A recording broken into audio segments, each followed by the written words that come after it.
Well, good afternoon, everybody. This is John Unell, aka John I Fly, or Johnny Fly, as some people will refer me to, or refer me as.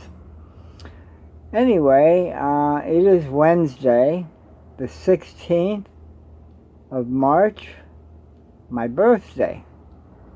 Yes, I'm another year older. I'm the 2 6s in a row. So, having a great day today, though. It's nice and quiet, beautiful weather outside, and I plan to take a little walk after I'm done here. But anyway, I just wanted to let everybody know that I didn't forget you. I've had a few medical things I had to deal with over the past few days, tests and whatnot. And finally, I have some time to do a short rant. So what's really going on? Well, we're still preoccupied with the war that Russia, mind you, invaded Ukraine. Ukraine had nothing to do with it. We're hearing some of these stories from Russia, but of course we know Vladimir Putin and his regime are liars. Most regimes like that are liars. And they also clamp down on media. They don't want people to know what's really going on over there. So I'm glad to see that we have networks like CNN or what have you. I would imagine NBC, ABC also have correspondents in the war regions. And they show it the way it is. They tell it like it is. Well, anyway, Russia still feels that they're going to get a hold of the Ukraine by intimidating people. And what better way to intimidate than to bomb the hell out of them? I mean, come on. They're bombing civilians? I mean, and the thing is, Putin's telling, and his regime are telling the people, oh no, we're only targeting military bases and all that and installations. They're full of shit. I'm sorry. They're lying to their people. It was interesting. I saw the other day, they had on state TV, they had the anchor reporting the news, and one of the editors of that station walked into view with the sign holding it up, basically saying, well, it says on the poster. She held it up to the camera behind the anchor. I don't believe the anchor even knew she was there. But it basically said, stop Putin's lies or whatever. Don't believe the propaganda that your government's giving to you. And it's the truth. Now, they arrested this woman and stuff, and I imagine she's going to serve prison time. I don't know. They released her. I think they fined her.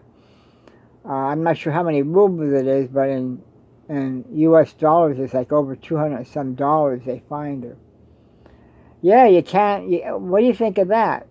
You can't even say the word war, or you could be in prison for 15 to 20 years. Can you imagine that? And by the way, that's the regime. That's Vladimir Putin's the one that Donald Trump said, hey, man, he's a genius. He's so savvy. What a leader. So I should tell you something about the type of person Donald Trump is. You must never get Donald Trump back into office again. Never. But anyway, I'm going off track here. We'll be dealing enough with Trump, I'm sure, in the future. Hopefully he won't run, but something tells me he will. Anyway, the bombing is continuing in Ukraine. There was a military base hit, and it was only 11 miles from the Poland's border. 35 were killed, and as you know, Poland's one of the NATO countries, and 11 miles is pretty close, and Russia's taking a chance, because I'll tell you what, if that missile goes into Poland or any of the other NATO states, then NATO's going to have no choice but to get involved in it, which could, of course, pull the United States in because we're in NATO also. So, anyway, there was also an American journalist that was killed by Russian fire. I think he was shot in the neck from what I saw. And his name was Brent Renaud. And what he was doing there was a documentary of some sort. And of course, you know, when you're in a situation like that, he wanted to be right in the thick of the battle. And unfortunately, he was shot. I believe it was one of his photographers was also injured, shot. They took him to the hospital, and I'm not sure if he survived. I thought I heard yesterday that he didn't make it, but I can't say that for certain. But I know the American journalist that was doing the documentary, Brent Renaud, that's Renaud, he was killed and shot in the neck.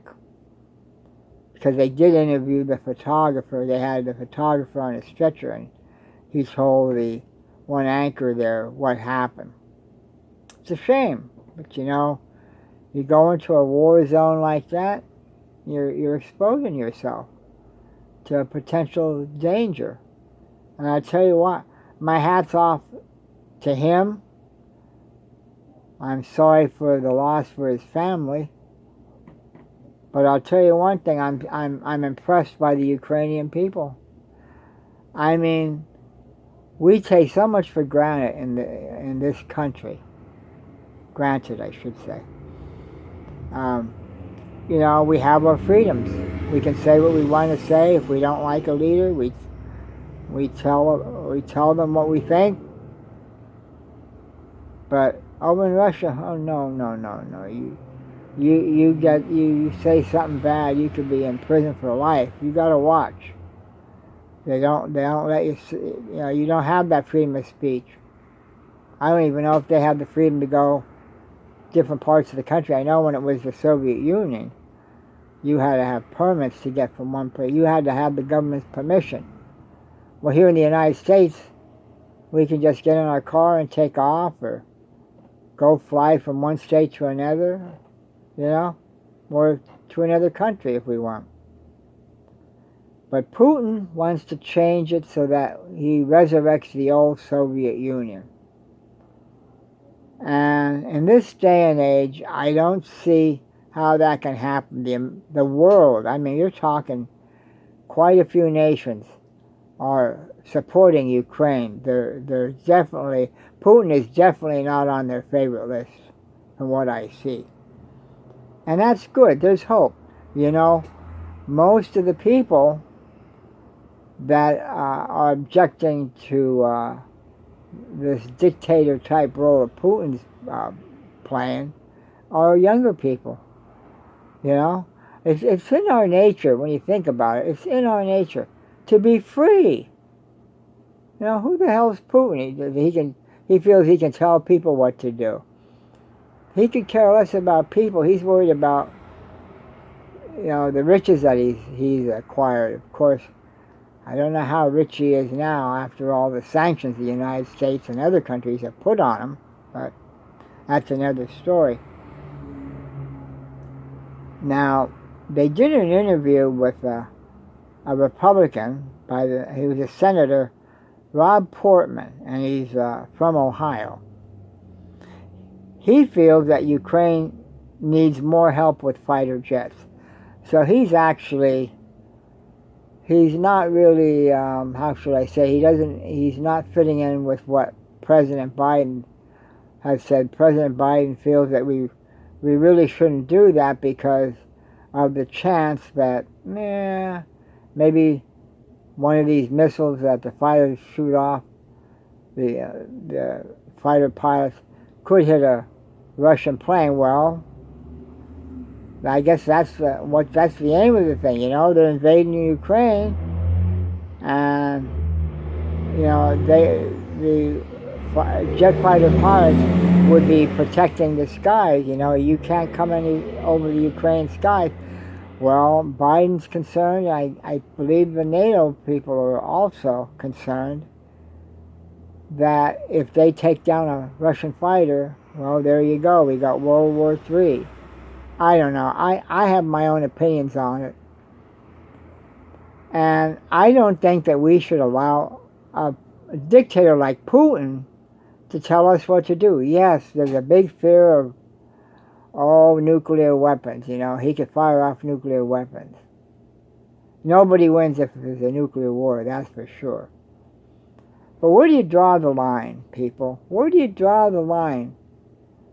Do we just let a dictator like Putin or whatever, or even Kim Jong-un, he's another one, launching missiles because I guess he feels that the United States is distracted, so he'll launch a few missiles on his own.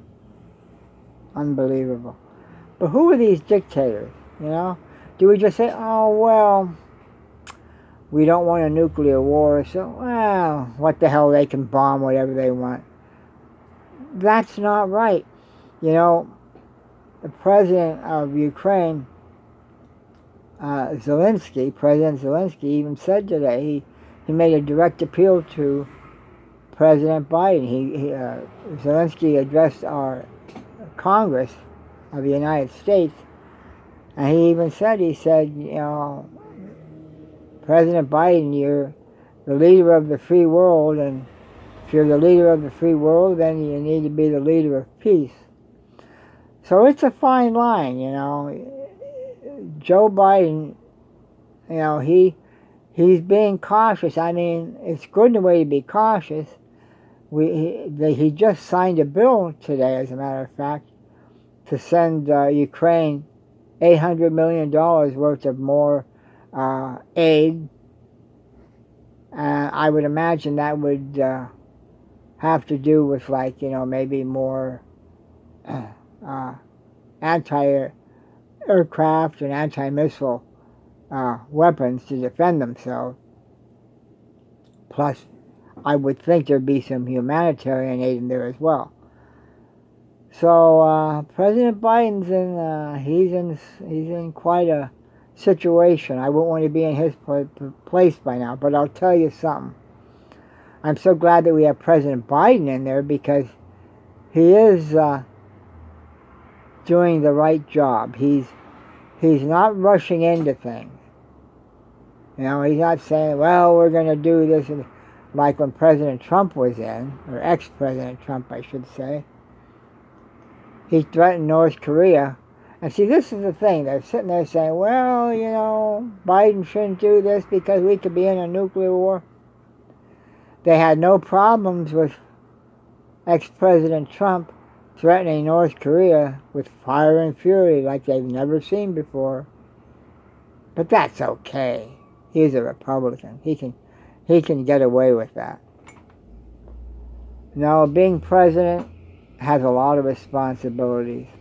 I'm going to tell you, we have the right man in there for the job. And if anything, we need to give him our full support. Okay? Now's not the time to sit there cutting President Biden down, or criticizing him. You know, everybody seems to always have the answer. Well, if I was in there, I'd do this, I'd do that. Nobody knows how we would react, you know. That's why you have advisors. That's why he has his cabinet. And he consults with his, you know, generals, chiefs of staff, and everything else. So I trust Joe Biden far better than the previous nut job we had in there. So people are saying, well, he should establish a no-fly zone. Zelensky's saying we should have a no-fly zone. But like I said, it's a sticky situation. I'm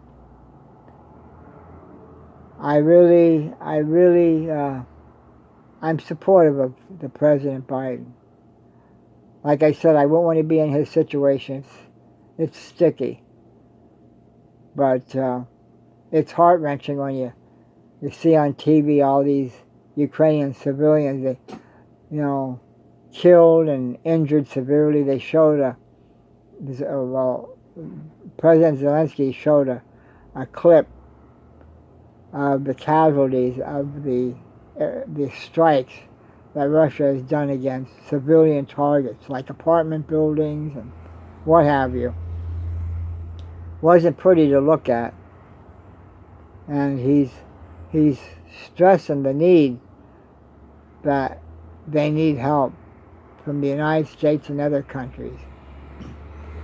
Well, I don't know how long this is going to go. I believe it's been 3 weeks already they had the war going. I think it's 21 days now. Something like that. I hope it doesn't last long. I hope... See, Russia, they've been having negotiations, and I put that in quotes. Negotiations. Russia's hell-bent on having their way. And I think Putin's getting a little scared because he's getting pressured. He thought he'd take Ukraine in 3 days. He didn't take the capital. I mean, they're firing on the capital city. But the Ukrainian people have a will to fight. They enjoy their liberty, they enjoy their democracy, and they want to hold on to it. And I believe that we as the United States need to support them, because that's what we have. We can't let dictators take over. And especially when our elections are coming up here, primary. I'd say there's probably half the Republicans are pushing conspiracy theories and lies. We can't have them come in again, never. My God, you want to talk about losing your democracy and liberty. I truly believe you vote Republicans in, this is what's going to happen. And we can't let that happen. So, what you need to do, support your Democratic senators, Democratic Congress people, representatives, and stand up for liberty and freedom, and dispel these lies that come out of these extremist Republicans' mouths. Well, anyway, I think that's all I have for today. I thank you very much for taking the time to listen to me. Please like the video and click subscribe if you haven't already subscribed. And I go as John I Fly on YouTube, that's where you can find me. Or Facebook, I go by my real name, John R. U. Nell. And that's U-N as in Nancy, E as in Edwards, double L, you know. And YouTube, I go as John I Fly, Johnifly. And also, feel free, comment. Man, I love reading your comments. I mean, you know, I so appreciate reading your comments. So feel free, share on your heart what you think. Let others know as well. Listen, it's a beautiful day out. I'm going to go out and enjoy the rest of my birthday. Take a walk.